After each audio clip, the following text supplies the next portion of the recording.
Voilà, aujourd'hui je vais aborder un sujet pas très glamour, mais un sujet qui concerne tout le monde à un moment ou à un autre dans la journée, et qui peut être un vrai problème quand on voyage en camping-car, en fourgon aménagé, en van ou en je ne sais trop quoi encore.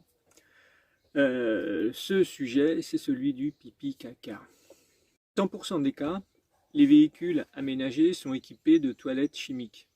Qui dit toilette chimique dit produits chimiques à mettre dedans pour les rendre actifs. Quand on sait qu'il y a de plus en plus de véhicules aménagés en circulation, on en compte plusieurs centaines de milliers aujourd'hui, peut-être même encore plus, peut-être millions. Quand on multiplie donc tous ces utilisateurs en nombre de litres du fameux produit que les camping-caristes connaissent très bien, qui mettent régulièrement dans leur toilette chimique, on arrive à des chiffres monstrueux, sachant que ce produit est quand même assez polluant et dangereux pour la nature.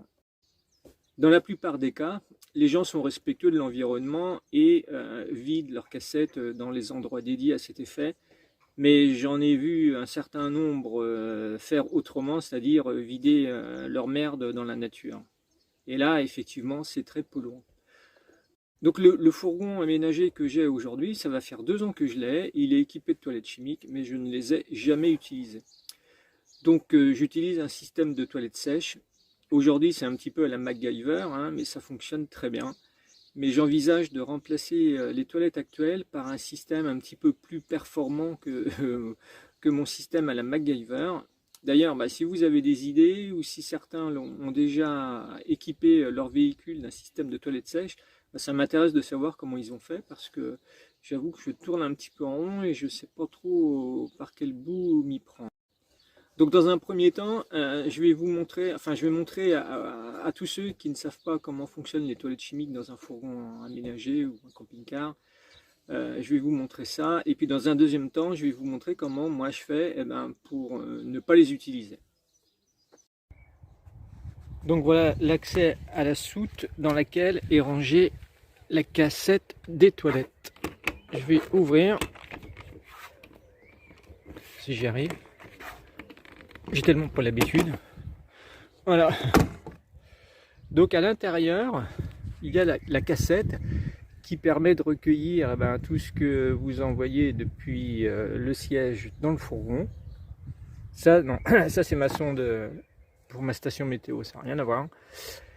Donc on va l'enlever pour mieux comprendre. Oups. Donc voilà l'endroit dédié pour la cassette. À l'intérieur, vous voyez, il y a le trou depuis lequel tombe tout ce qui doit tomber depuis le siège jusque dans la cassette. Donc la fameuse cassette objet du délit, vue d'en haut, voilà, avec ici le réceptacle pour tout ce que vous envoyez depuis, vous voyez, pouf, ça tombe là-dedans à l'intérieur. Et ça reste bien au chaud pendant que vous vous promenez. Là, il y a aussi l'orifice pour le vidage de la cassette, hein. On dévisse et puis hop, vous videz tout ce qu'il y a à vider. Et ça sert aussi de mesure pour mettre le fameux produit à l'intérieur. Donc le fameux produit à mettre à l'intérieur de la cassette, voilà, c'est ça, hein, Aqua Chem Blue de chez Tedford. En plus, ça coûte une fortune ce truc-là. Donc les concessionnaires ont tout intérêt à faire l'article du produit parce que, comme je disais, hein, c'est une vraie manne financière ce truc-là. Mais pour ceux qui sont quand même intéressés, sachez que chez Action, vous trouvez un produit similaire pour 3 francs 6 sous. Donc comment je fais moi? C'est tout simple. J'ai un seau, un joli seau, il est tout rouge. Voilà. Dans le seau, je mets un sac poubelle. Voilà, c'est tout bête, hein. que le sac est installé, ça donne ça. Et bien, il n'y a plus qu'à s'asseoir et puis à faire ce qu'on a à faire. Et une fois que c'est fait, on met la valeur d'une bonne timbale de litière. Moi, je mets de la litière à chasse, c'est ce qu'il y a de plus pratique. Ça absorbe et puis ça élimine les odeurs. Vous refermez le sac et puis il n'y a plus qu'à le jeter dans une poubelle. Pour les plus économes, vous fermez le sac, vous le mettez dans un coin et vous le réutilisez. Mais là, vraiment, c'est du gagne petit, quoi.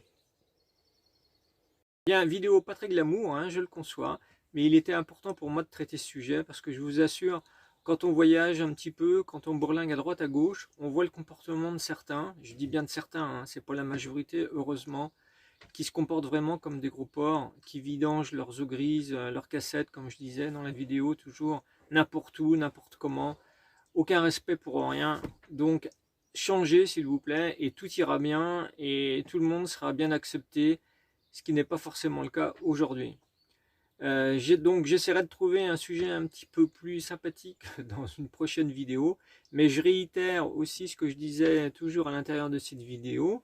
Si certains d'entre vous ont déjà installé des toilettes sèches dans leur fourgon, bah écoutez, ça m'intéresse de savoir comment vous avez fait, parce que j'avoue que je ne sais pas trop comment m'y prendre. J'ai des idées, mais elles ne sont pas encore très précises. Donc si vous pouvez m'aider, bah, ça serait super. Donc à très bientôt et surtout à suivre.